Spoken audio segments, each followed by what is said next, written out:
Now that I'm a grown-up, I don't know. I think some people expect that because I said, oh, this is the last movie with these characters, that we're now not going to do comedies. We'll still probably do comedies, but they just won't feature the same characters. It won't be set in the same universe. It won't be a Jay and Bob appearance anywhere. I think I'll probably wind up doing stuff like Chasing Amy, which is a mixture of comedic and the serious or the dramatic. Because that's the kind of stuff I'm really interested in. That's the kind of stuff I really dug. In post on Jay and Silent Bob Strike Back is where we're kind of done with the Jersey movies, kind of came to the fore. Because it was getting harder and harder to clean Jason Mewes up in advance of every film. Kevin was gonna put the kibosh on the characters because of my drug use and how hard it was to you know, get me sober and all that stuff, the whole process of it. And we had fights, and it was just heartbreaking. Like, the dude was just too dialed in to heroin. At that point, I started talking very openly about this is it. This is the last View Askewniverse movie. We're shutting it down. It seems like a great idea to go out on a Jay and Silent Bob movie. You know, the guys who'd always been in the background of every movie suddenly had their own feature. And so we're done after this. I guess I agreed with him.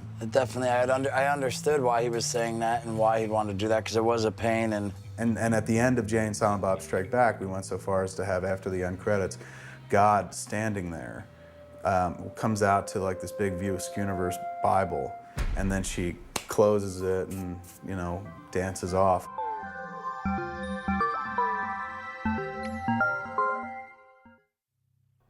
However, even when we were shooting that, I always kind of left in the back of my mind like I might want to revisit this territory because I love those characters that populate the View Askewniverse. They're my characters, of course I love them. And I always wanted to leave a back door. So if you look at the book, there's a bookmark in it.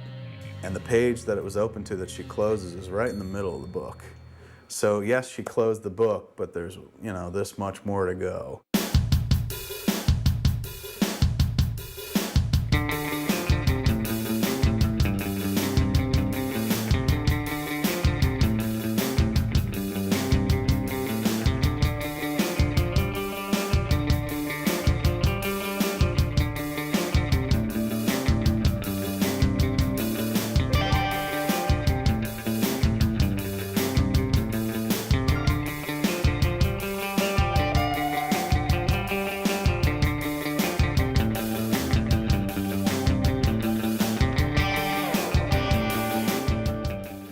It's funny because you take that one moment, you take Jersey Girl and try to pick apart why it led into Clerks II, and I think there's a lot of reasons. It was the first movie that we sort of made outside of our way of doing things. Like, there's a lot of things that we didn't do our way. You know, we had an Academy Award-winning director of photography. We had big-time celebrities. The equal part of the equation of making the movie, aside from telling a great story or something that's real close and personal to your heart, is the experience of making it with all these people and getting along and like chumming it up and having a great time. And Jersey Girl wasn't that. There were so many issues dealing with that movie, and you were dealing with egos too, and it was just like, On that movie, we kind of not only were making something that was trying to be a little bit more commercial, but we also made it under the circumstances of how people do that. We sort of sit out on the fringe a little bit. I don't think we sort of are nestled comfortably into the Hollywood sort of movie-making scene. We do things a little bit differently. We make movies that don't appeal to everyone in the world. So we wound up making Jersey Girl for $35 million. It only grosses $25 million, which is disappointing. It's not a flop, but it's disappointing. But we followed the $6 million grossing Gigli, you know, which was a tough uphill battle, because that movie was so roundly hated and despised and mocked and shit like that. It was like the new Ishtar. I think it got away from us, you know?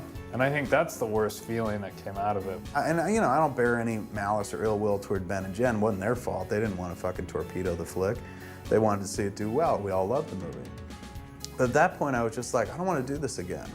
I don't want to make a movie where the tabloids are seizing upon the backstory of who fucked who on the movie and not talking about the movie itself. Like, the movie was almost an afterthought.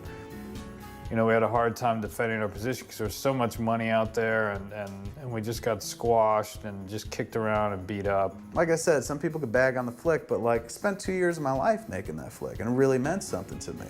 If you look at Jersey Girl, it's like a bunch of things happening at once. One, we're making a movie under circumstances we don't normally make movies, and I don't think that was a good thing. I want to quit because I'm exhausted. Kevin's closed the door on the View Askewniverse, and all the shit that happened just sort of brought it all, kind of brought everything to a screeching halt where you stop and you go, all right, well, what the fuck am I gonna do? While we were in post on Jersey Girl, Harvey Weinstein came and watched the movie and loved it, and he said to me, like, we have this Green Hornet movie, and I know you like comics. Do you want to direct it? And I was like, whoa, nobody had ever offered me something, you know, like that before. It was pretty huge, a comic book movie.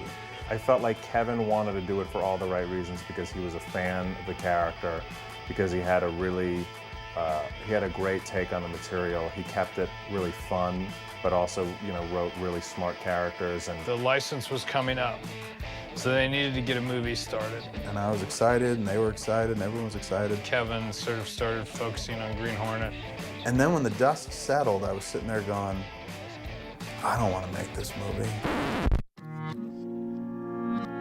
I think at the time he was concerned that it was just going to be too big, and also coming off of Jersey Girl, he was pretty specific about wanting to do something small next. There were discussions about just like, you know, doing a movie of that size and sort of jumping into that sort of arena. The scare that he put into me, and it was a true scare, was just like, this ain't our movie, dude. Like, at the end of the day, it's a movie by committee. And like, no matter what you do, like, you're gonna have to answer to fucking people over you, because the budget is 50 to 70 million bucks. You know, any personal flourish you want to put in there, if they feel like it's going to fuck with the marketability of the movie or fuck with an audience's ability to appreciate it, is going to go away. And I don't know if I could tell a story like that, at least a story that I would like to tell and have it still be mine and maintain a sense of authorship. I said yes because it was flattering, but like, in retrospect, I have no interest in making this. That was also bolstered by the fact that Mosier had no interest in producing it. This is going to be about us listening to a bunch of people as opposed to the opposite, which is a bunch of people listening to what we want to do. And without Mosier on board, it made it even less appetizing to me. After this much time together, I think it would be pretty hard for Kevin to jump onto a movie with a completely brand new producer. And so I called up Harvey and I was like, you know what, dude, I'm just gonna write Green Hornet, I don't wanna direct it. Sam Raimi or Chris Nolan coming on to do Spider-Man or Batman were guys who really knew how to embrace the genre for what it was, and I thought Kevin would also, and I think that the size of it scared him. Still, at the end of it, I had no interest in directing it. But what I really wanted to write was Clerks II. Like, I had it in my head. So post Jersey Girl, I knew I wanted to do Clerks II.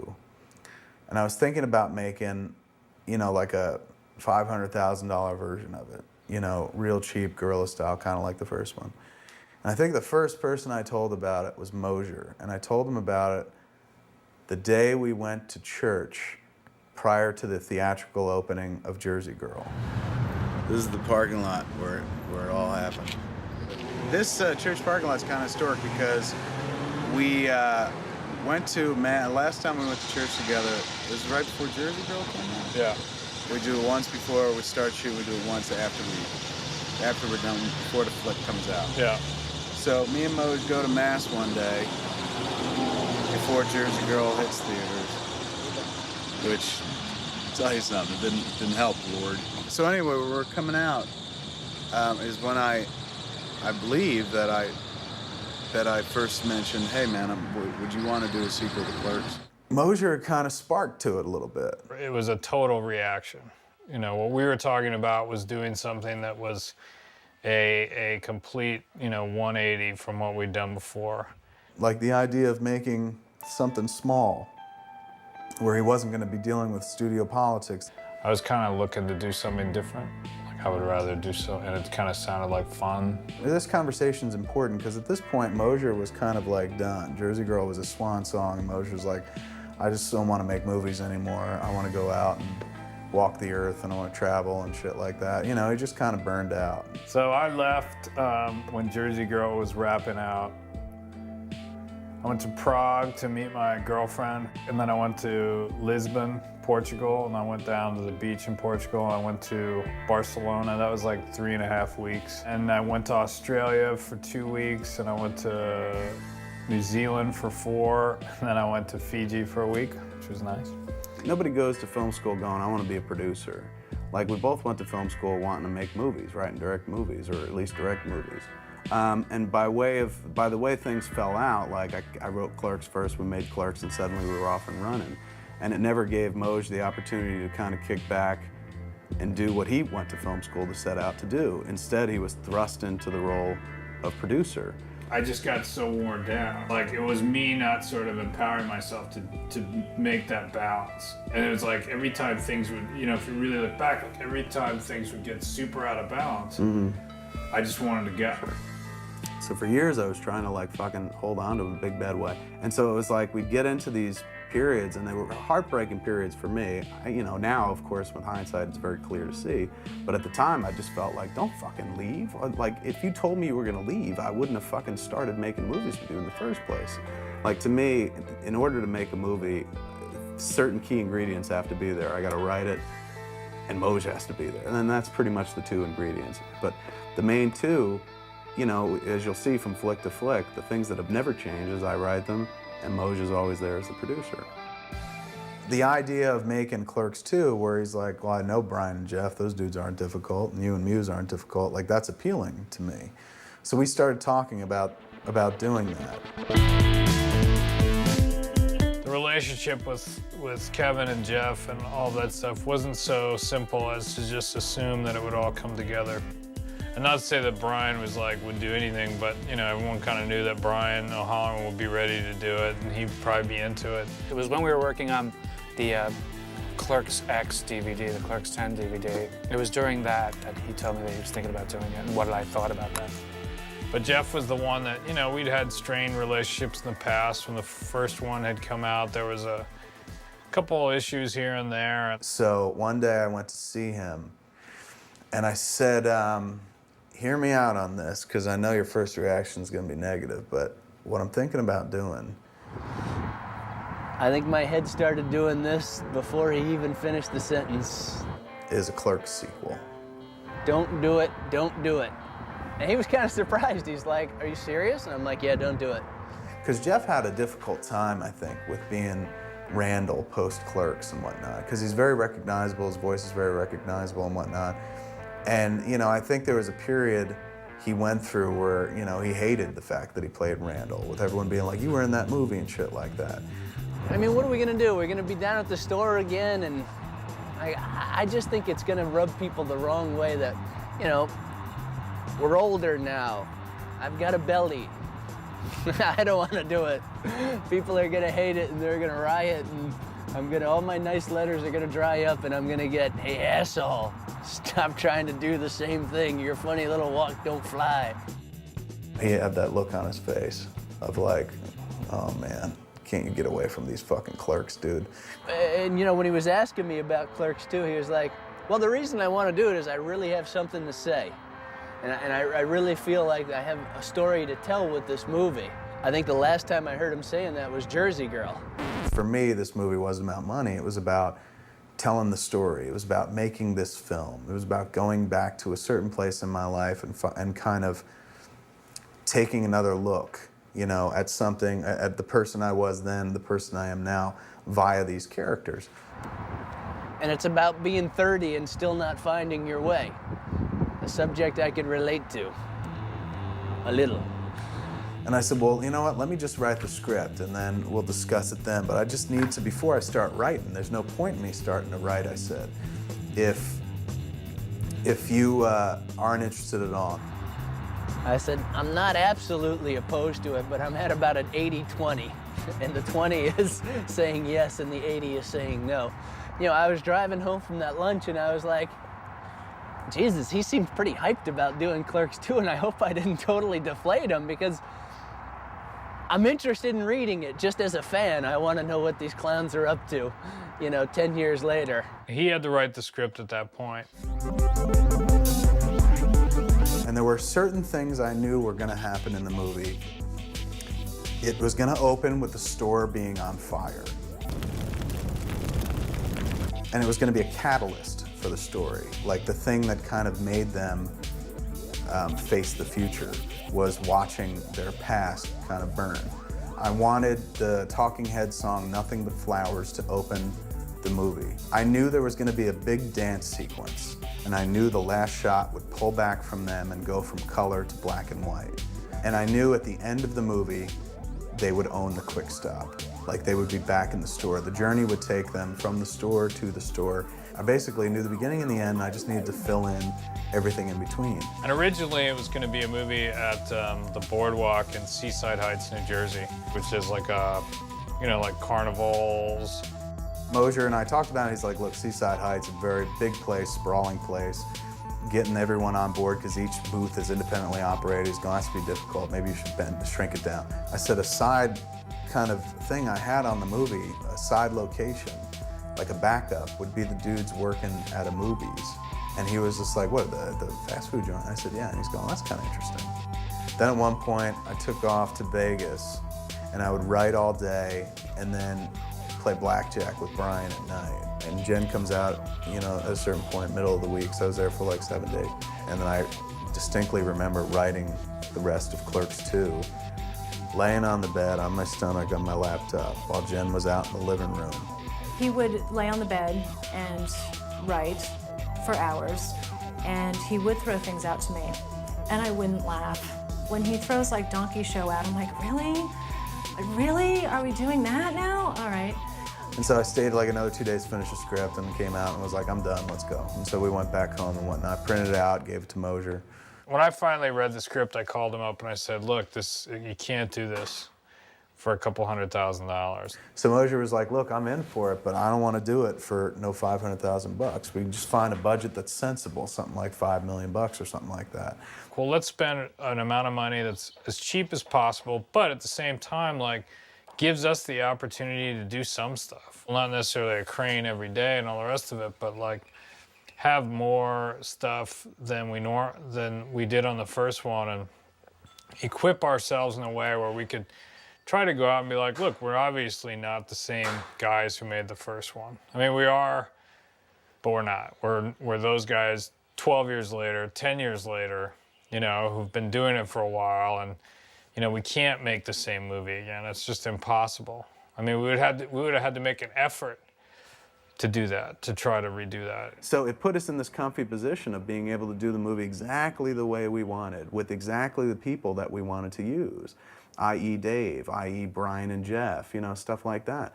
Whereas never would have had that same experience on Green Hornet. And you don't get that same experience on movies. The more the budget goes up, the more control you give up.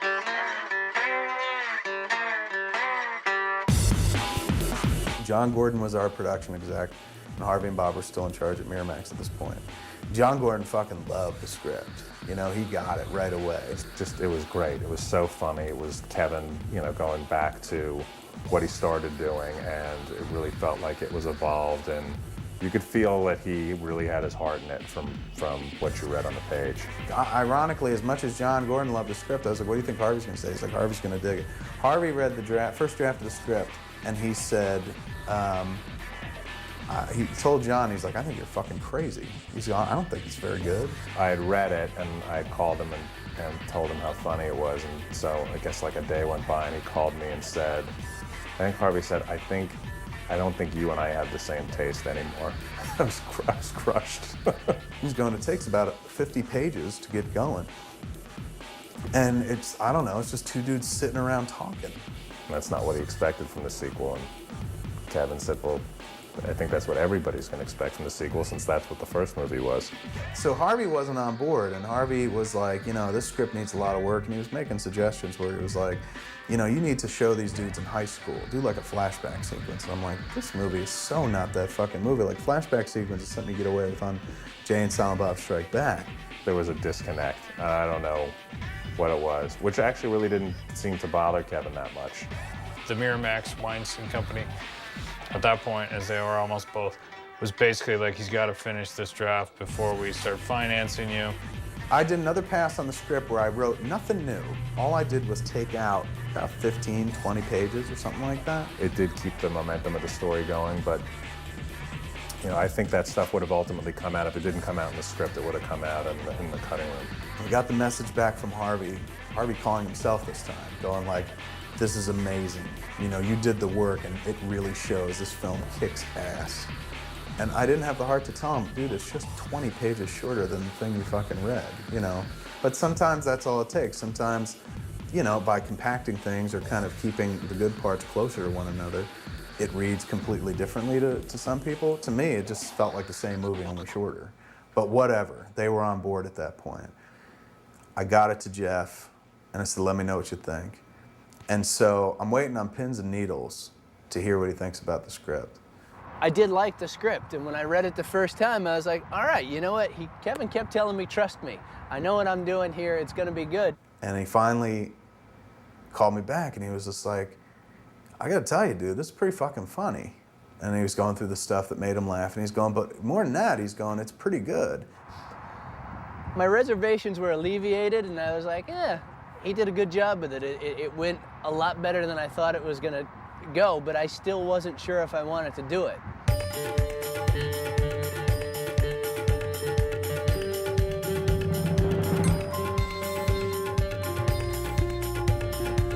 Hollywood or movies have not necessarily had a history of, like, you know, sequels sort of, especially years later, being the best thing in the world for the first movie. My name is Anakin.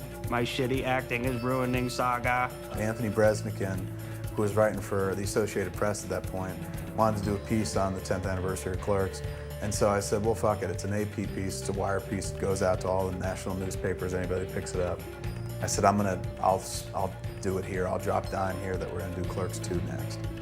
I think a lot of people's first reaction to a sequel to Clerks had to have a certain level of skepticism. Enlighten us. And at that point, we were calling it The Passion of the Clerks. There was massive resistance to the title. Everyone thought the title was stupid and jokey title, and they were right. And there were a lot of people who put two and two together and said, well, Jersey Girl flopped, and so he's running back to the familiar territory. That's just people saying, like, well, if I ever made a movie that became a cult hit and blah, blah, blah, I wouldn't fucking make a sequel to it. And it's like, well, number one, you're not really presented with that choice until you make that first movie. The funniest thing I read was people going like, oh, he's just doing it for the money. I'm like, motherfucker, if I wanted money, I would have made Green Hornet. The easy way out would not to be to do it. Because number one, it's like, he already said he wouldn't do it, so he's already got to eat crow about that. And two, it's not the easy way out because it is the movie where, more so than anything that we've ever made, that people would be like, what are you doing? Why fuck with that? Sure, I am going back to the well, but that's not to say you can't draw fresh water. Look at the Star Wars sequels. Star Wars geek. It's like all these motherfuckers are so goddamn fucking excited. They're pissing their pants and fucking putting on their fucking lightsaber belts and shit like that. There's only one return, okay? And it ain't of the king, it's of the Jedi. And then the movie comes out and they're all pissing and moaning about it, about what it is. So it's like, what's the fucking point of reviewing the idea? What's the point of reacting to like, yes, they're gonna make another one or fuck them, they're losers because they're making another one. Because in the end, it's like, it's the movie that you have to react to. Francis Ford Coppola went back to the well, and he produced Godfather 2. He also later on produced Godfather 3, so perhaps a third visit to the well. Maybe not in order. Which in the end, Godfather 3 was nominated for Best Picture. Every step of the way, with every movie we've made, I've always followed my very fucking prodigious gut. Like, I just kind of go with the gut, and the gut told me, like, a movie about Dante and Randal is where you need to be right now. Fucking A. The original cast is back. Jeff as Randal, Brian as Dante, Jane Silent Bob, Kevin and Jay. But those are the only characters, essentially, that come over from the old movies. Jennifer Smith, Kevin's wife, is playing one of the characters. Everyone that we know would be a part of it in some way. And so I really did beg my way in, and just no dignity whatsoever, just straight out begged. Another guy, Trevor, who was in Jeff Anderson's movie, and Kevin had seen that and kind of wrote the part with him in mind. Kevin saw me in Jeff's movie in 2002 and liked my performance, evidently, for some reason. We originally were like, no stars, we don't want any stars. And there was a certain amount of pressure applied by the studio who was financing it to give them a couple names. From a commercial standpoint, I think he was just trying to, to show that the movie was not just a small little comedy, but had the ability to break out beyond that. When you do that is you do a list of names, just everybody writes down a list of names. Before he even got to the list, though, he was like, I met with Bryce Dallas Howard. And I was like, right on, what was that like? He's like, she's a huge fan of yours. We were talking about, the movies that we do here, and she brought up Clerks and Chasing Amy, and she likes your movies. I was like, that's flattering. He's like, so you should meet with her. She's who you should talk to about Clerks II. So I sit down with her and whatnot, and I brought a copy of the Clerks II script with me, and I gave it to her, and I was like, right on, man, let me know what you think. And I guess she read it, and she was, I guess it might have been a little too bracing for her. And she passed on it. So next we went to Ellen Pompeo, who at that point had Grey's Anatomy in the can, and they were waiting for it to come out, so we went out to her. I'd seen her in some episodes of Law & Order. I'm a huge Law & Order fan. And I really liked her, and I liked her look, and she seemed kind of like believable, like, maybe she would fuck Dante.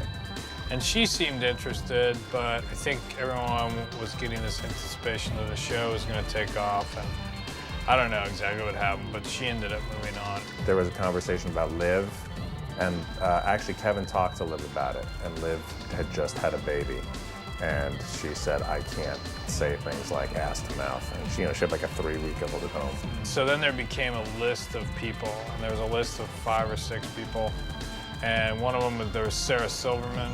And she was like, if you were offering me the part of Randal, I would do it in a heartbeat, because that's the fucking part she's going. But I just don't want to play the girl in the movie now. Like, I'm trying to go in a different direction.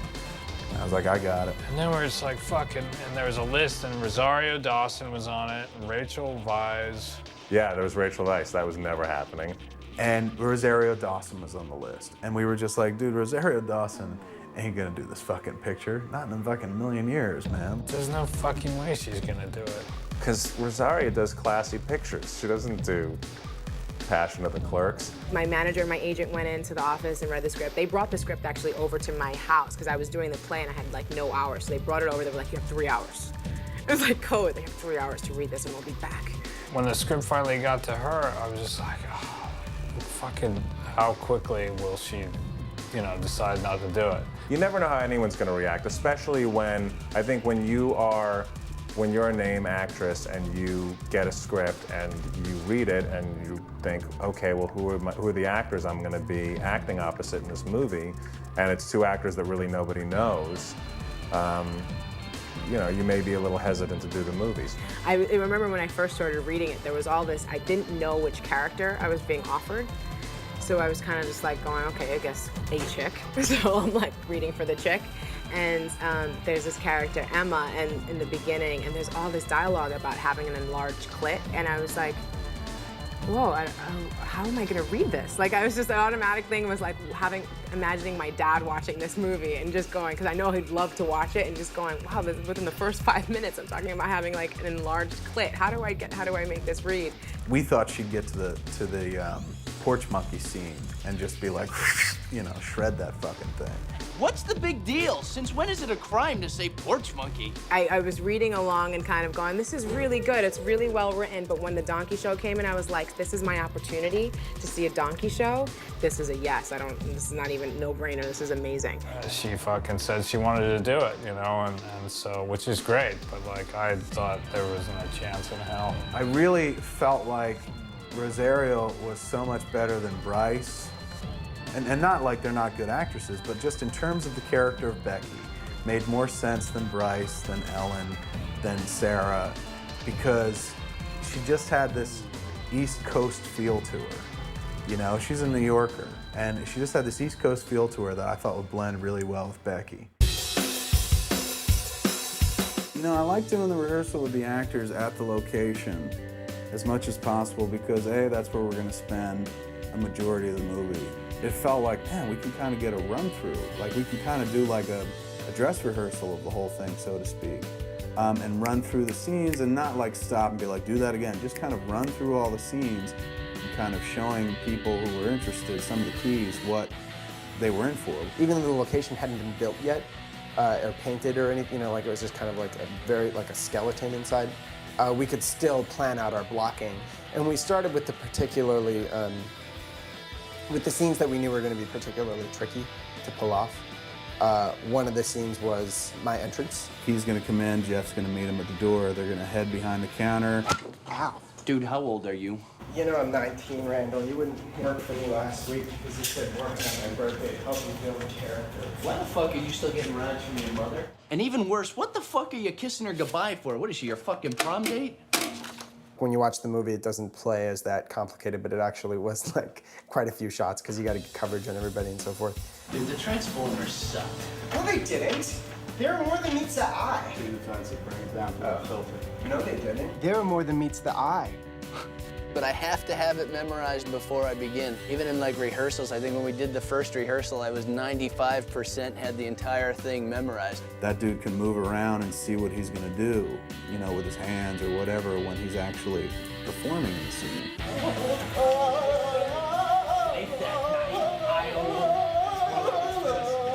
It's the belly button. Late that night, I awoke from my sleep hearing.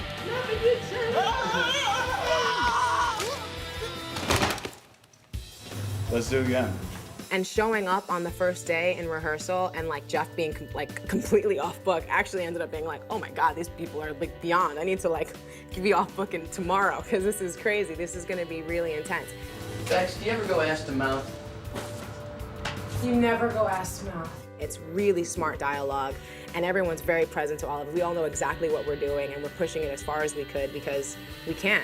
And I think it's really wonderful to be a part of that because it's a very intelligent process. But the positive of doing a lot of rehearsal is that it smooths out all those performances so that everything kind of has the same lived-in quality. What the fuck? Can I talk to you? Yeah, we were just, Your first child. Be a masculine child.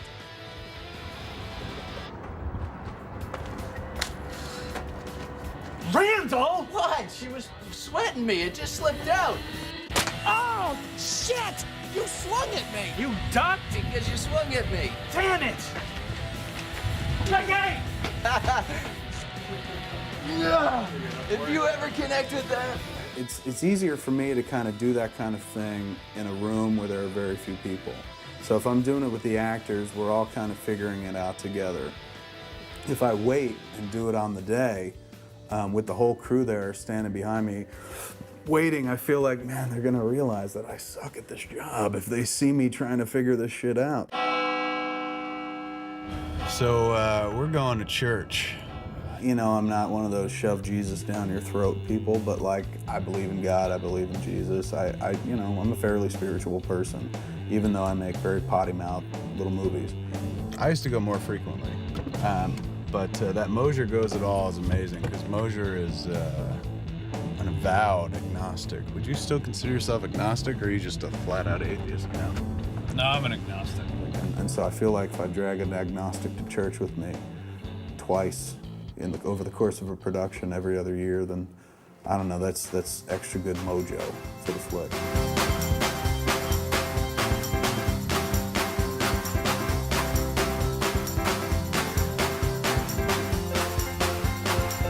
Get in there, do an hour, say a couple prayers that we have a smooth, clean production. You know, just like, well, see what you can do, Lord.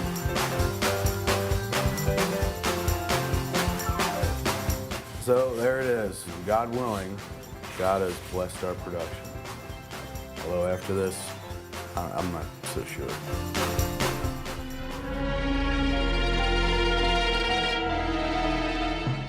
I don't know if I'd call it cold feet, but I was just suddenly, for the first moment, the the negativity of the people like on the internet who were like, what a stupid fucking move, blah, blah, blah, kind of got to me.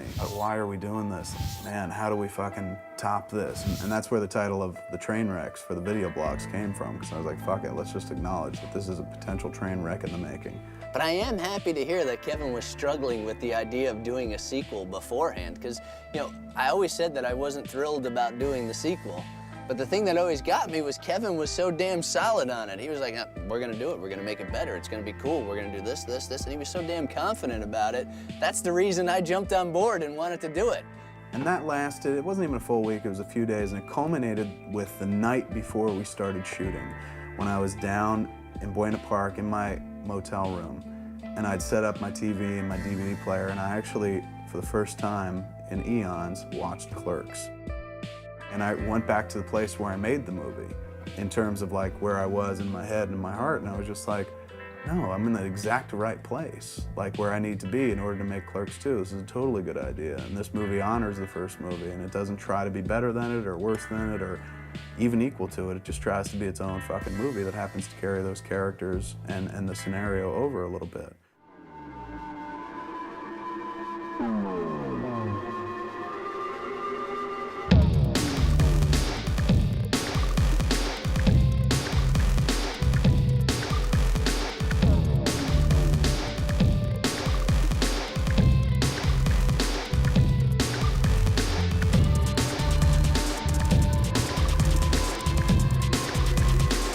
Day one. Day one. We had a better chance. Day one. I mean, I got there was sweat running down the steering wheel, and it wasn't from the LA traffic. It was like, I should fucking turn around. How far is Tijuana? I should have never fucking agreed to do this. We came down last night to stay at the hotel. That's beautiful. We get the roll out of spots. Me and Kevin are gonna sleep here.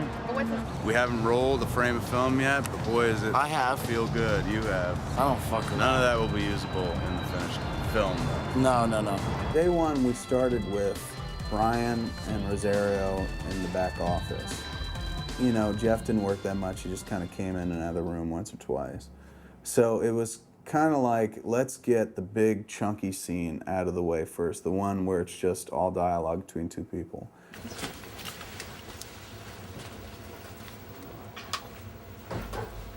We were shooting that scene, and they were trying to hide the nail polish. Cleaning products? We have cleaning products? Huh. Then he comes back in one of the takes, and he goes, What smells like shoe polish? Ew. We got to the end of the take, and I was like, dude, you said shoe polish. Got it. Got it. I don't know, but nail polish. Nail polish. You know what's funny is I was looking right at it, too. I was like, what smells like shoe polish? And I'm looking right at the thing. I was having Clerks flashbacks, I guess. Oh, I guess I was freaked out by the whole thing. Say so. I was still freaked out day one on the set. Even though 13 years, I think, had gone by at that point, the dude was still fucking dialed into shoe polish in the last movie. I don't know what it is, but like, you know, I'm not much of an actor, but I get nervous on camera. And like that first day, and I always get nervous when I'm working with Kevin for some reason. Here's, you know, fucking Silent Bob, for Christ's sakes. I've known him since 9th grade. What the fuck am I nervous around this guy for? But I get nervous around him. It's weird. But that first day, and it takes me a while to sort of settle down from the camera. I remember it being a good day. I remember it was a good feeling, like the crew was getting along, cast was getting along. It was kind of cool.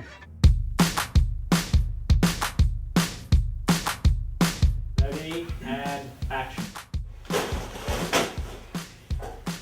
Fucking post monkey. God! Hold on, girl. I'm coming. Baby, can I get a french fry? This is my wife. My husband.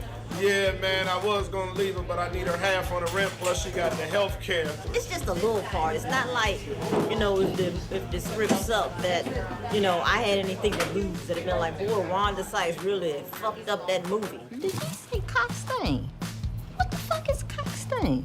I don't know. That's some white freaky stuff. White boys get white women to do everything. You want to do a cockstain? When you losing weight like you're a hostage, you like hell with what you think. Racism don't have no taste. Yes. We out of here like last year.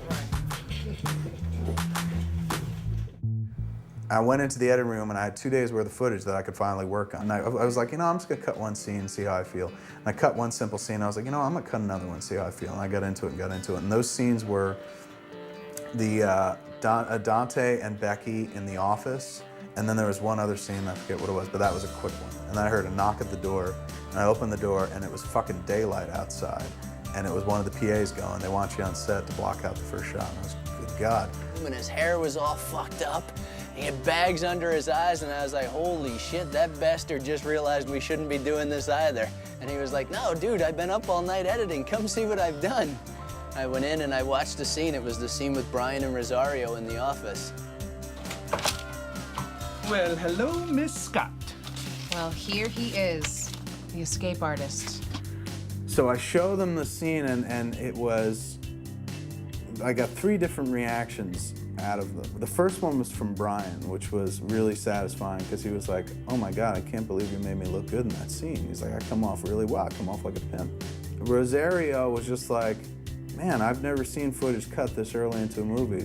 Why don't more people do this? I was like, I don't know, but do you like it? She's like, I think it's great. The energy and the chemistry between Rebecca and Dante is really great because it's based in a friendship that becomes something beautiful and more.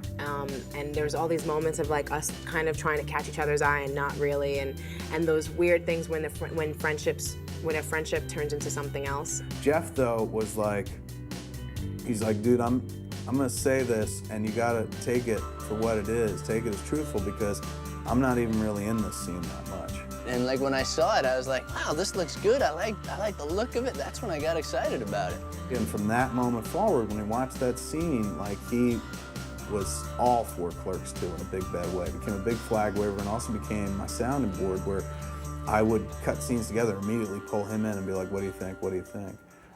But, you know, that was day 4 on the set. It was fucking touch and go those 3 mornings before that.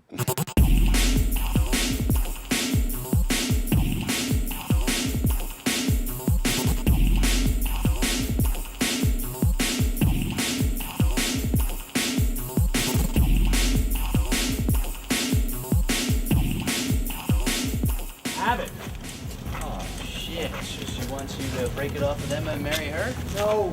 She's gonna tell Emma? No.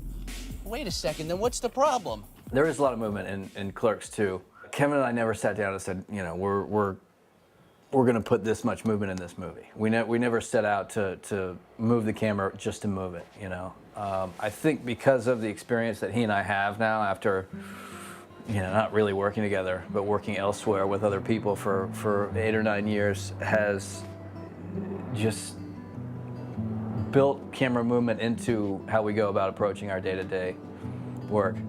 Now, over the years, since Chasing Amy, with Miramax, every time out we go to make a movie, Dave was a sticking point for them, was a real issue. If they wanted a big shooter, somebody who'd been around a long time, I hadn't been around that long. You know, I had like 3 or 4 movies that I'd shot.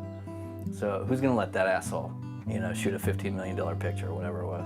In the interim of when we worked with him on Chasing Amy, he'd been working on stuff as well. He'd shot some other features and he'd worked on TV shows and whatnot. I learned by doing, so I you know, cracked some teeth and made a lot of mistakes, but just learned what to do, what I do on the set. Having me, Scott, Mewes, Brian, and Jeff on the movie, it's like the only other person in that equation who was missing, other than the girls who weren't in the script, was Dave. And it's just like, you can't tell us we can't shoot it with Dave. Like, if we're gonna do it, we gotta do it with Dave. So finally, they let it go through. Fuck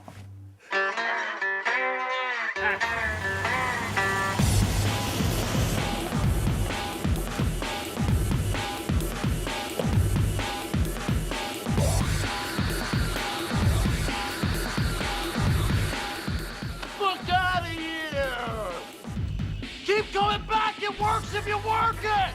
And you're worth it! I just find it funny that he always writes these little bits of reality in there, like when he wrote the piece about the deployed airbag is true, and we're going to rehab because of that, because I got busted is true. Me and Bob finally bought a car. We're cruising down to the boardwalk. Fucking Middletown cop pulls us over for suspicion of mischief. What the fuck does that mean? We were driving around with deployed airbag. And I got probation. Then I left state, violated probation by leaving the state and not checking in. And then I went back to Jersey, turned myself in, and got 6 months in rehab. We got 6 months and 2 days on the wagon as a good friend of Bill W's. So we were talking about this last night. This is the first movie that you've made completely fucking SLP, sir, Sober Living Pal. It is. Because on Clerks, just drinking and smoking weed. Mallrats, just drinking. Oh, well, drinking and smoking weed a little bit. Chasing Amy. I was on dope, Dogma, coke, and dope. Jizzle and Bizzle. Drinking, and at the last week I was on painkillers. Jersey Girl. I wasn't there. Oh, because I was on drugs. So this is the first running one. from the law. That was at the very time. I was running from the cops even. I finally saw, like, all right, this is it. I need to stop. And went, you know, and like I said, I went and turned myself in, even though the consequences was maybe jail, which I never would want to go to jail. But at that point, I just was like, you know what? Maybe I need it. Maybe that's what it'll take. So I got lucky and I didn't have to go. So I did the 6 months in rehab instead. Yeah, but if you're holding all the time, aren't you gonna be tempted to get high? Oh, not with the power of Christ on my side, sir.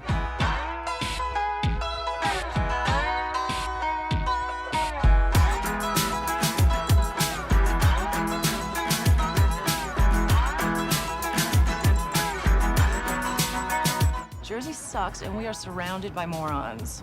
When I first hit up Schwalbach with the idea of doing Clerks II, because I was supposed to do Green Hornet, and she was just like, oh, why would you do that? I didn't want him to do Clerks II for the wrong reasons. I didn't want him to sort of fall back on the comfortable, the tried and true characters, just because Jersey Girl was what Jersey Girl was. And so she was really like just down on it, just like, ugh. And she got up on it when I was just like, well, I'm gonna put you in the movie. And she's like, really? And Kevin took a world of shit from people for casting me again, especially the online community. Generally, I cast friends all the time. And why wouldn't I cast my best friend, you know? I mean, which is a sentiment that got me laid when I put it that way to her. She was just like,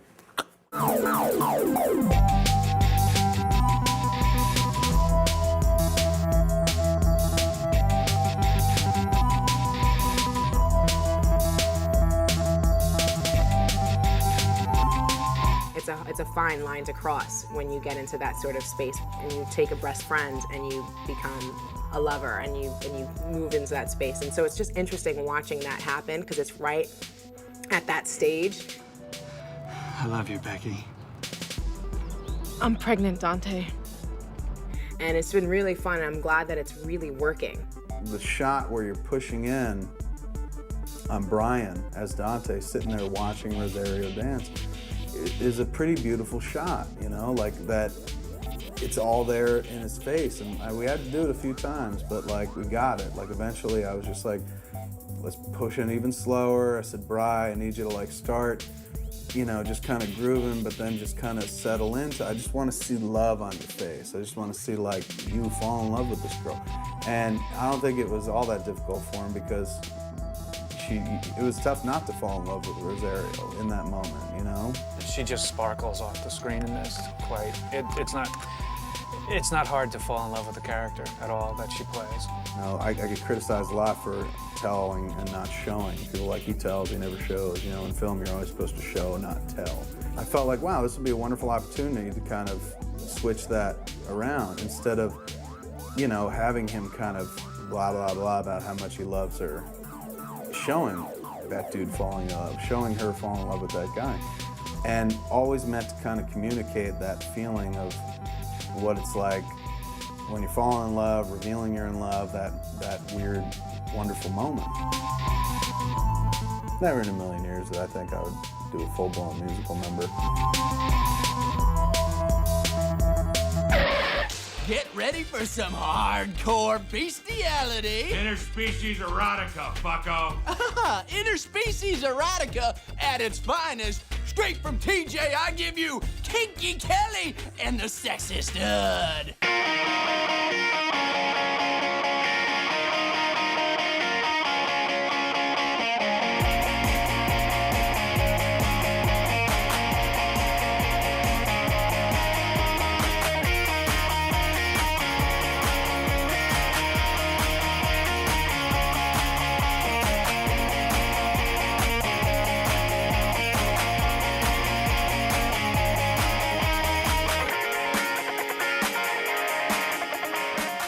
So I didn't want to do a typical donkey show.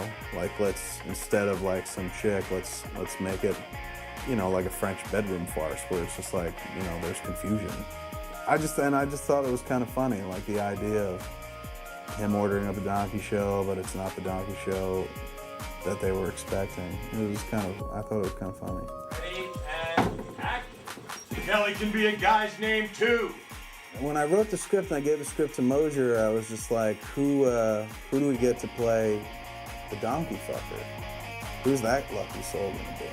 And I think it was Mosier who was like, what about Zak? I can handle being known as the donkey fucker. I can kind of deal with that, which says a lot about my character. I wanted to clear it with a couple people who I knew it would primarily affect. My sister's quite a bit younger than me. She's in school. It was one thing for him to walk around as the donkey fucker for the rest of his life, but he didn't want like his sister to have to deal with the fact that he was a donkey fucker. People being like, your brother's a donkey fucker, and she's like, oh God. She said, you should do it. She goes, I'm not worried about it. She goes, it's funny, you should do it. Besides, I think she just wanted material so that she could kick me in the balls anytime she could. Yeah, I don't know anyone else I've ever worked with who was like, I gotta clear it with my sister first, you know, that's rare. If it wasn't for the donkey show, I don't think I would have said yes. I'm gonna show up and it's gonna be fucking awesome. There's gonna be a donkey with like a head mask on. Sweet.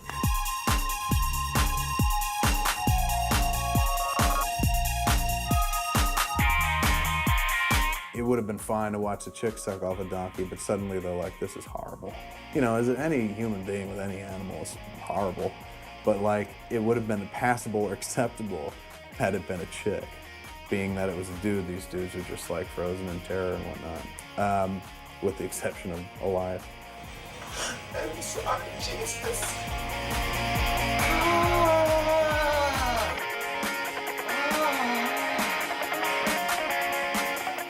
The spit shot, I mean, Johnson and I always thought this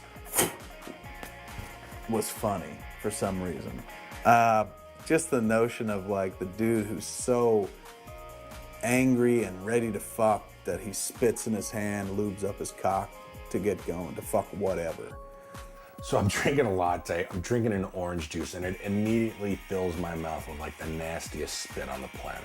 And the shot was sublime. It was so much better than I ever imagined it would have been because the spit went through Zak's fingers off the hand.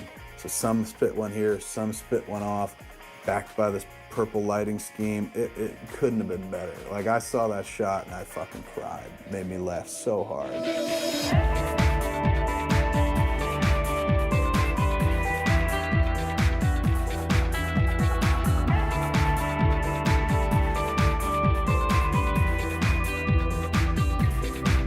Well, what the fuck you waiting for? That's your cue, man. After the donkey show is busted up by the cops, our main characters are put in a holding cell. You know, Randal finally tells him that he doesn't want him to go. And some emotional shit going on in there. Specifically put it at the end because it's 10 pages of fucking dialogue. I think it was 11 pages of dialogue, you know, of two dudes yelling at each other, essentially, with the weightiest dramatic stuff in the movies. And we had kept talking about this idea that the movie kind of doesn't really fall into a pattern that people can anticipate. Like, it's kind of like doing its own thing and going right when people think it might go left.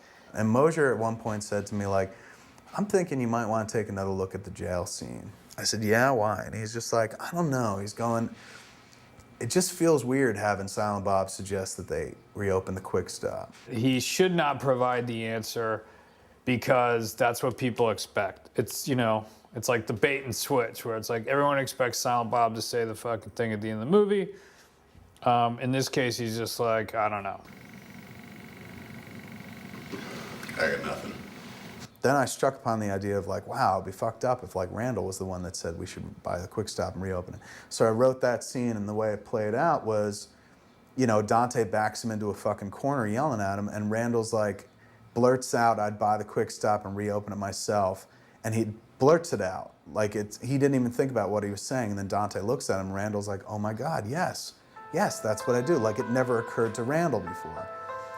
And the really interesting and wonderful thing happened when we were shooting that scene. As we get to the point in the scene where Randal is saying, I bought a Quick Stop and reopened it myself, Jeff goes, I think Randal is the guy who has that idea to open the store. I said, you know, we shot this montage, and I said to Kevin, Randal is thinking about life without Dante. Like, this has been going through Randal's mind since the moment the fucking place burned down. Randal would be thinking to himself, look, if he was staying here, we'd open the Quick Stop, we'd do this, and that would be his line of thinking. And he should just fucking come out with it and be like, dude, we need to open the store.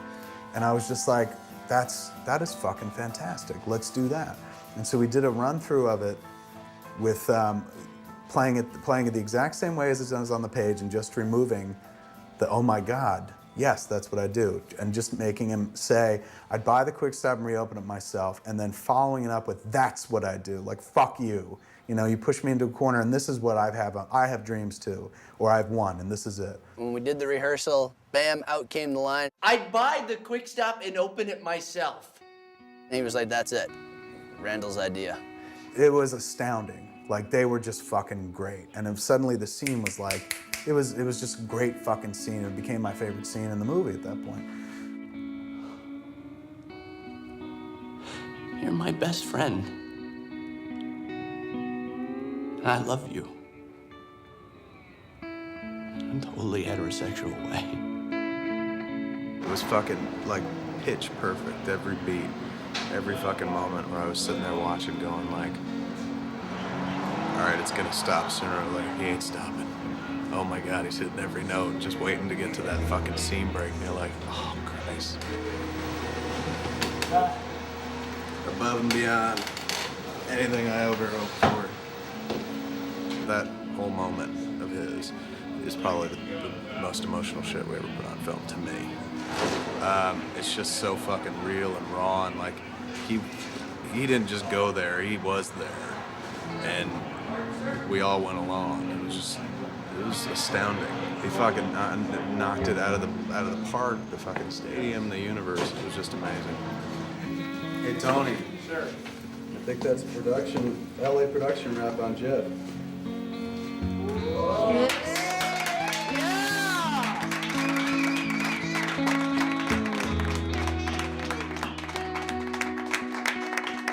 That is a work finish on Jen Schwalbach.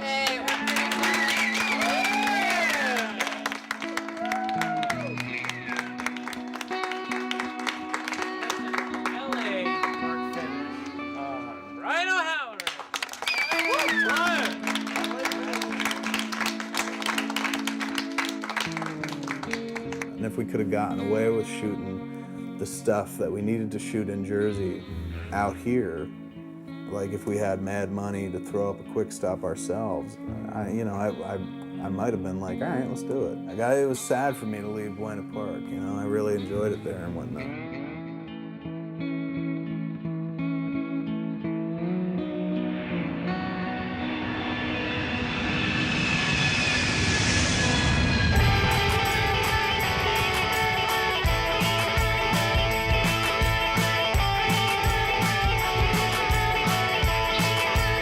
Yeah, this is it, man. This is kind of bittersweet, you know. It's sad to see this filming process end, and I'm glad we're doing it here. And the shot that we're shooting is the end of the film. It was kind of nice, and I think Mewes scheduled it that way. It was a poignant way to go out, to sort of shoot that as the last shot. It was like, wow, this is it. We're doing the last scene. And I knew what the scene was. I knew it was Brian and I behind the counter.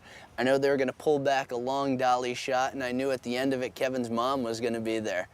My mom was in town in Jersey at that point, and I said, can you come out and be in that shot? Like, I want you to do the milkmaid thing again. Can you find that outfit or something close to it, you know, to that kind of tracksuit thing? And thankfully, my mother's a tracksuit wearing kind of gal, so she had something that approximated that outfit. So it's funny, I was going to say, do you want me to stock the cigarettes? Whit told me right before we did one of the rehearsal shots that he had the song queued up. So I was like, all right, I mean, it's a little corny, but feel free, play the song. I'll cue you when it's time to go. You know, I'd read in the script that it had, you know, the Soul Asylum song on it, but the part that caught me is as the camera started pulling back and doing its long dolly, they actually started playing the Soul Asylum song, the Misery. Holy shit, I got like a little lump in my throat. This is bad. I was like, oh my God, I'm gonna fucking lose it. They're playing the fucking song, the dolly's pulling back. I was not ready for that. I didn't know the Weird. You know, for something that seemed like a corny idea, it wound up being rather touching and whatnot. And so much so that when we actually went to picture, I was like, fuck it, play the song, man. That's kind of badass. And then the camera starts to pull back and we're going back into black and white. We're going back into this sort of universe. And, you know, and they're kind of realizing on their faces, they're kind of realizing like, oh my God, what have we done? It took me right back to the first movie. And it was iconic to me. Like, I was like, that's phenomenal. By the time we hit my mother and she's pulling the milk out, I was like, wow, it's a beautiful thing, man. Like, I dreamed about that shot for years. Like, that was one of the few things that carried over from the original incarnation of Clerks II. When I first had ideas about it, before it became Jay and Silent Bob Strike Back, I knew how the movie would open with the fire, and I knew how the movie would end with that pullback that would go to black and white, and I knew it would be Misery. All came together so incredibly well. Call it? Let's picture wrap on Clerks II!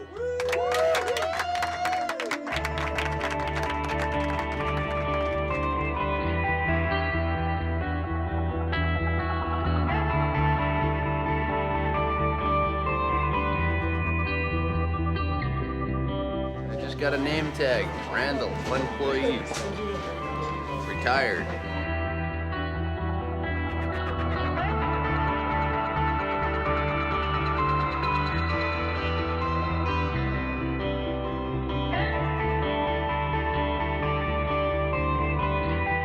It was sad to see it all end, you know? It was one of those very few times where it's just like, man, I hope the movie keeps going and going and going. But, you know, eventually everything comes to a close.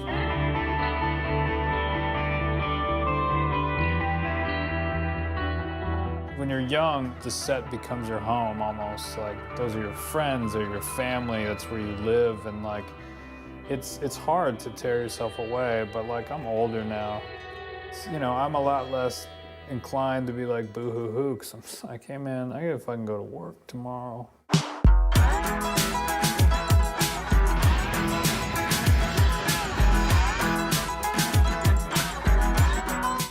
During production, Kevin cut most of the movie at the day's end, between setups and at the end of every night. So when they went to New Jersey, we moved everything back to the post-production office, and he had most of the movie cut, so it took literally just a couple weeks before he was showing it to people. Robert and Quentin were both able to kind of make the time, cruise by, and sit down and watch the flick. One of the things that I loved so much about the very beginning of it was just taking in like, wow, look at them, they're so older. It was like the coolest, to me, it was so poignant. Yeah. It's like, it's funny and poignant. Quentin's such a weird fan of film. Like, the dude loves film so much. And you would imagine, like, he would be like, I don't really remember Clerks, but he fucking remembered. I think it's the greatest subject. It's terrific. Did it feel slow in any places? I thought that, like, the first half hour, it was like 100 minutes now, you want to tighten it up. I feel like there you probably lose the most to get you into it. Right. Like, Robert's kind of the editor of the two. He's like, if you're gonna look for stuff to cut, look in the first 20 minutes. So I thought maybe that first 30 things could just be tightened up pace-wise. What about that scene with him and her in the back office? Oh, I love that scene. It's kind of cool, isn't it? That's the scene when the movie starts becoming a movie. My whole philosophy is like, we'll keep him in the seats, give him the laughs before you whip the movie on him. Right. He kind of got us. Right. You know, then we get to see, we hadn't seen him in such a long time, and you have, but we haven't. Right. So it's like, oh wow, look, there they are, that's them. I'd never done that before, where I was like, have a filmmaker come in and watch an early cut of the flick, and it was great. I actually think you could still take more out of that jail scene. Yeah. Because I kind of got to the end of it before they did. When you say you got to the end of it before they did you call it, where you're like, oh, I know what's gonna happen? Oh no, not so much that they would own the store, but the fact that you know, they just keep going on the same argument again and again and again, waiting for Randal to have the idea. Right. It was more so than anything else. It was just two people seeing it, getting it, and digging it, you know, and two people that I respect, you know, immensely.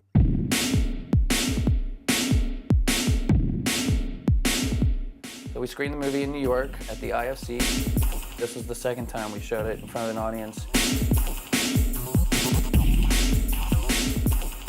I'm hoping to see some of Kevin Smith's, you know, normal diatribe, I guess. Like Clerks has always been my favorite film, so I've always been iffy about him doing a sequel. But from what The great characters, the great dialogue, the great story, the humanness of it. It would be interesting for me anyway to see where they are now because I mean we've all evolved and I guess we'll feel like we've grown together. And I would love to see him revisit his roots, but do it in a way where he's now a mature filmmaker instead of a low-budget filmmaker. If you do want to bolt after the screening, before we get into like the chat about it, we're gonna hand out the cards and you can all fill out the cards and shit like that. And then afterwards we'll sit around and talk about the flick, but let's get into it now while everyone's ready to go. So back I absolutely loved how he put it all together, and what he trimmed and what he kept, and I'm really, really happy with how it came out. The audience loved it. Harvey and Bob loved it, especially Bob, who hadn't seen the movie before. But it really got those guys excited about it. At one point, Bob told Kevin this is the best movie he's ever made. You got the distinct impression, and Bob actually voiced it. It's like you got, you know, I get it. I mean, I just got it on every level. It's just better than everyone. It's almost like it all led to everything that is forward to forward. He was like, you know, I gotta be honest. He's gone, when I heard you were making this, I really didn't think much of it. I thought you were making a movie for your fans and that'd be that. He's gone, but you made a really beautiful movie. He's like, it's a wonderful film from beginning to end. And it's not just like a great sequel to Clerks. He's like, it's a great movie. So now we're off to Skywalker Sound to do the final mix.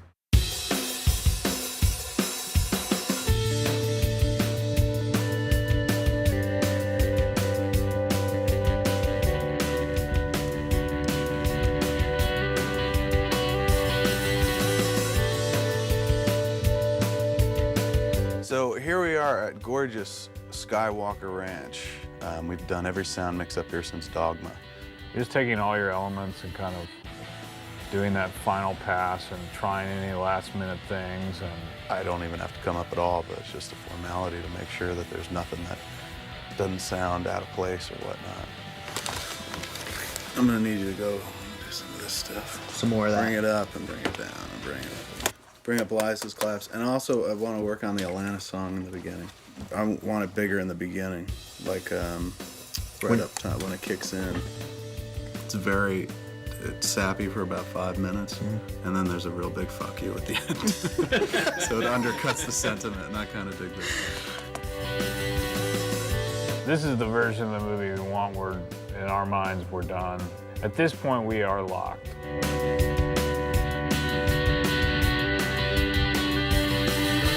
When we had like the first hour and 15 minutes of the movie cut together, we showed the footage to Harvey Weinstein.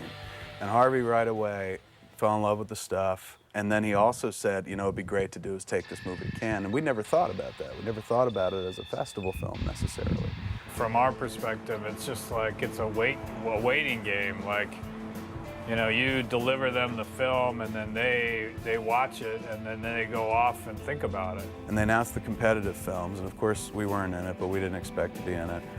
Terry, I don't know how you pronounce it, Fehrman, the guy who programs the festival, had called to request the copy of Clerks II back in Paris so he could watch it again with a younger audience to see about inclusion in the festival. Which entailed sending our post supervisor, Leslie Rodier, over to France. Everyone keeps saying, like, no, it's a great sign that they wanted to watch it again and that they haven't said, because they could have said no so many times. There's still a few special screening slots available. It was something that was thought about every day. You know, like, did we hear from him? I would ask Kevin, you know, did we hear from him? And he's like, no. And we're waiting to hear whether or not it's getting in there. We started to get nervous and confused. There were many times where it was like, all right, we're not in. And, you know, Kevin was humbled by having to wait. We had given up on getting in. Harvey kept promising. He was like, it's gonna happen, it's gonna happen. I was like, dude, if they haven't said it yet. And all of the announcements, I think, were made. And at the very last minute, while we were on family fucking vacation, the second one in 8 years. We're in Maui and we get the phone call. Gail told me that Harvey called this morning. So I called him back, about a half hour ago, and I was kind of sweating calling him back because I thought I was going to get yelled at for something. And he said, I want you to write this down so you can put this in your blog, that I'm a god and I make things happen. Clerks II is officially part of the Cannes Film Festival 2006 out of competition midnight screening.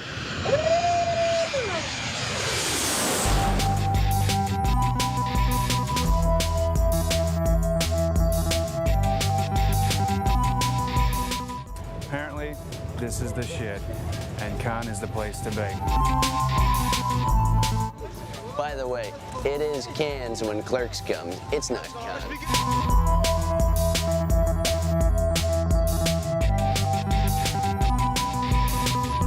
We got there on, I think, a Saturday, and then the Clerks screening was on the following Friday night. So we had a full week to bomb around Cannes and go see other screenings. Just to see how busy the streets were and all these film events going on and posters and everything, it was all sort of surreal. Even by the time we got there, we felt like we'd kind of been jammed in there for political reasons. Opening up the book, the program, and like our movie wasn't listed. We were on the schedule, the official schedule, we weren't in the program book. Their explanation was like, we had went to press, before your movie got in, so sorry. So it just felt like, man, we're just like, they don't want us here. It's just not the same. I mean, we were in our early 20s the first time we were here, and single, and we were had gotten into the film business, and everything was new, and now it's like third time you're here. There's nothing like fresh or wonderful about it. I mean, it's an honor to have the flick at the festival because this is the mother of all film festivals, but I'd have just as soon stayed home. Felt like, man, what are we doing here? We're wasting our time. This is a horrible experience compared to like the last two times, particularly the first time, which was so amazing. Just anxiety built with every day because a lot of the films that we thought would be media darlings or very well received were completely slammed. Marie Antoinette, they very nearly killed people, so it was like, they're a very vocal group. They're booing a movie about a French queen. Like, what chance in hell does Clerks II have? We were afraid of taking the same beating. We began to wonder how ours would go over. 12 years in, whole new concerns kind of open up. It's the 7th film we've done. We're coming off one that wasn't successful. There's a little more riding on it this time around. This is where the wonderful journey hits a wall and fucking everything's gonna go south. It was just more nerve-wracking as the days ticked by. I don't know, it's just a different feeling altogether. To be honest with you, I'll be very happy to go home.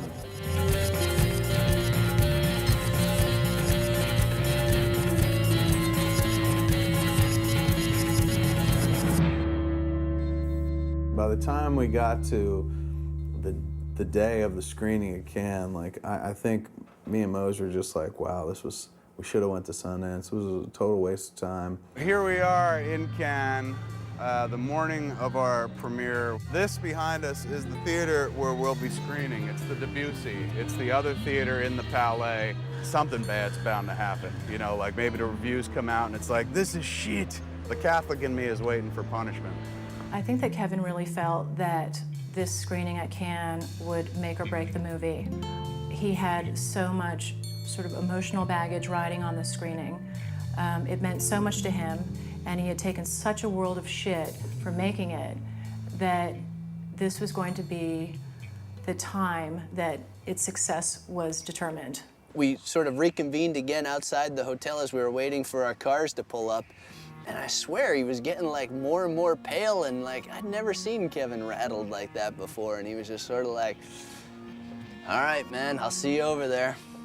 But on the ride from the hotel over to the screening, it was just dead silence in the car. Sort of the two of us, gripping each other's hands and very sweaty palms and, him sweating to death in his tux jacket.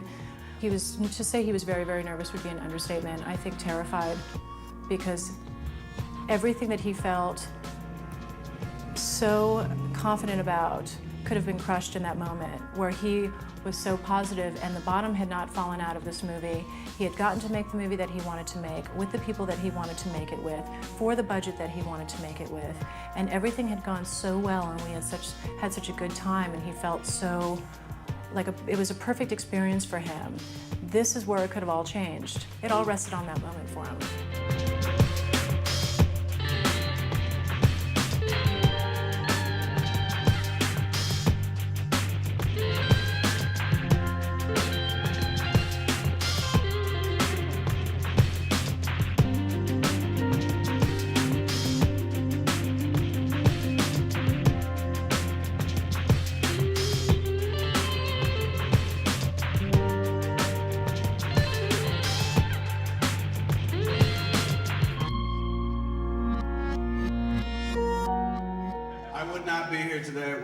For all these people standing to my left, each and every one of them an essential and integral part of this movie. I love these people. I don't even mean that in a bullshit Hollywood kind of way. I truly, truly love these people, even the boys. That makes me gay.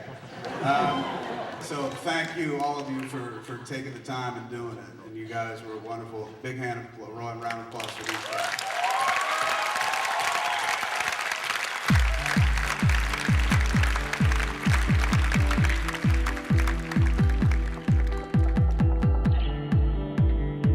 In the midst of the screening, I was like, this is playing better than fucking Clerks played when we were here, or Dogma played when we were here. Like, this is a fantastic fucking screening. People were dialed in, man. They were laughing in all the right places. That experience is a great feeling, when you see that the audience is seeing the same thing that you see.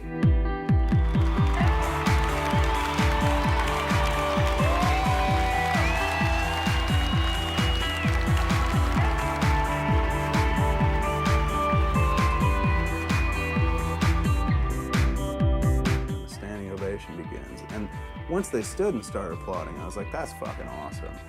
Once it kept going on and finally hit the 8-minute mark, I was just like, this is the best experience I've ever had at this film festival.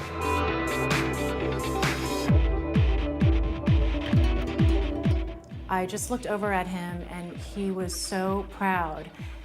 And I don't know if people understand what a long road it is for our entire family with these movies. It completely consumes our lives. And in that one moment, in that standing ovation, it all seemed worth it.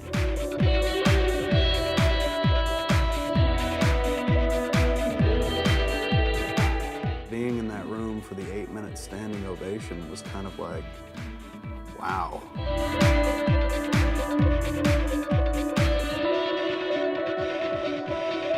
That was just incredible. It was an incredible feeling, you know, and one of those things where, you know, I'll take that with me in my grave, like one of the top 10 highlights of my professional career. Viva la France!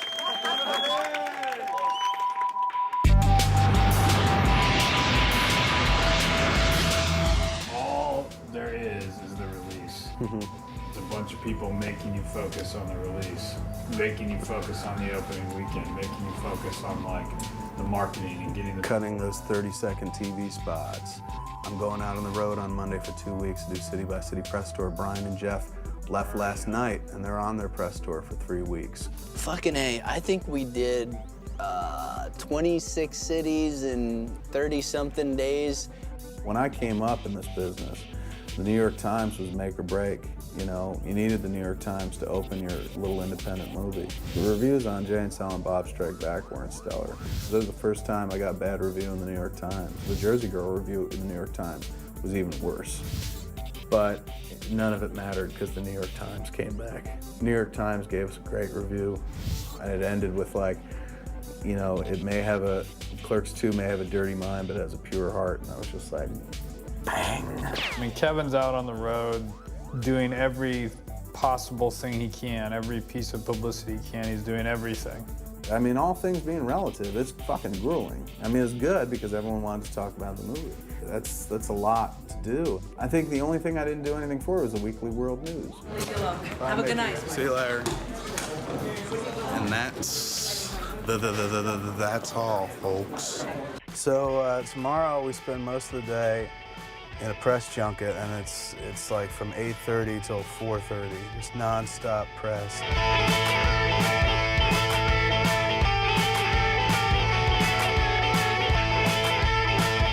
So right now we're in the midst of the TV junket part of today's press day, where I sit in this chair and different journalists cycle through in this chair. They come in and ask a series of questions. They all got like 5 minutes and whatnot. Sometimes I wonder if they even do anything with the clips. But this is the fucking rapid fire kind of. You got 5 minutes. Ask them about ass to mouth, and I'm like, ass to mouth is pretty hot, and then they move on. And then I go home, get showered, and head out to the premiere at the Dome.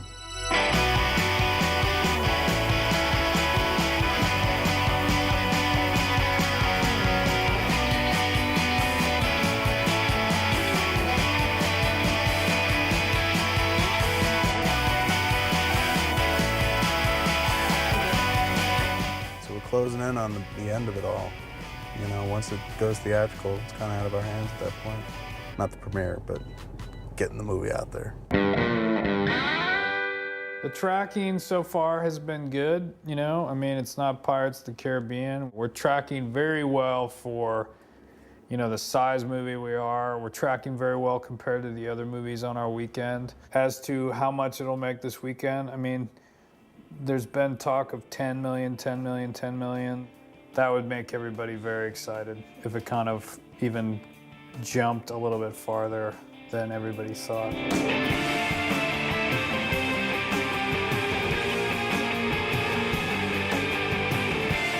So tonight was opening night, and the good folks at the ArcLight were very kind in letting me do Q&As after all the screenings. And tomorrow I head down to Comic-Con. I think I got a panel at 12 or 1 or something like that in the big room.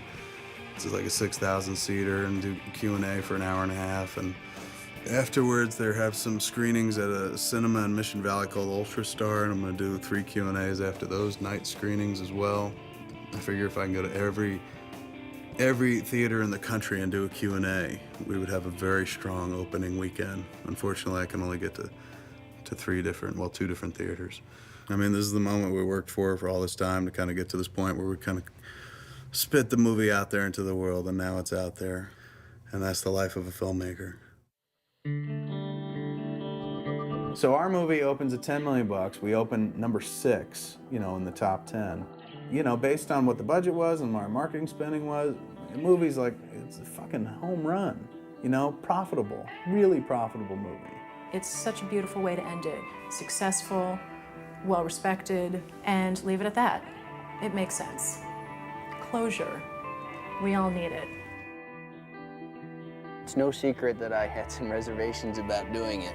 But at some point in watching the stuff that Kevin put together, it was like, this is a pretty good movie. Like I take myself out of it. Like, take myself out of it and say, all right, even if I wasn't in this movie, I would watch this movie, which is not something I can say for Clerks.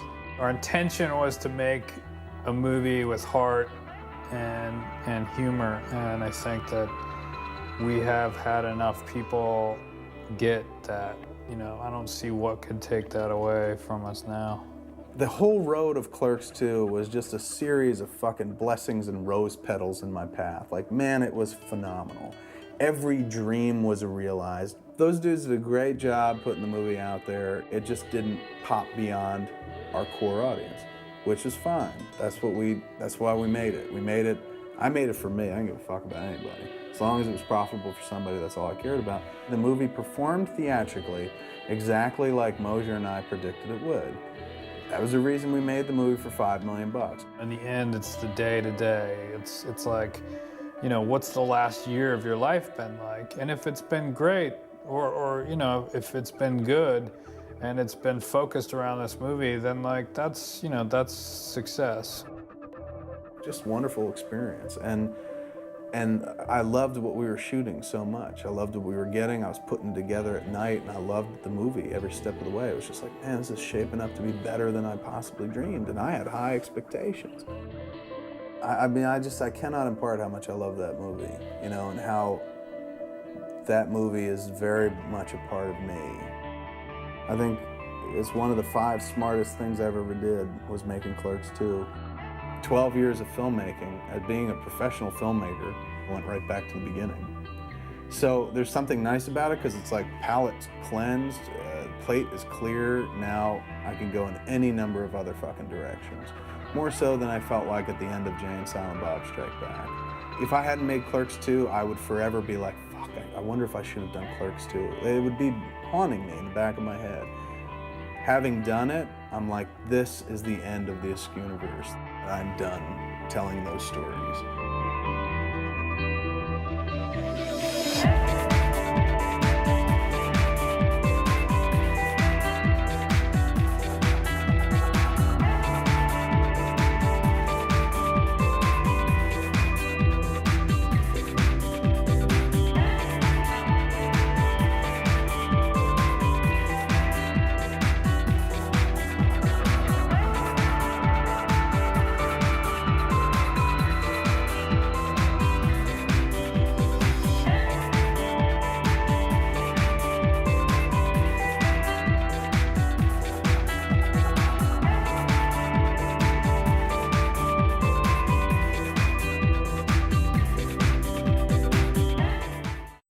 Do you think you did good? Do you think you look cute?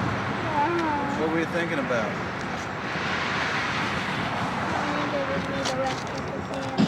Mommy giving you the rest of the candy, so you're working for candy? That's it? No money? Just all candy? Money! Some money? Money, money, money, money, money. What about donuts? You and me are on the same page. We work for food, kid. We work for ice cream. We work for ice cream. Put it right here. Excellent, excellent job. You were great. You are my favorite actress. After Mom.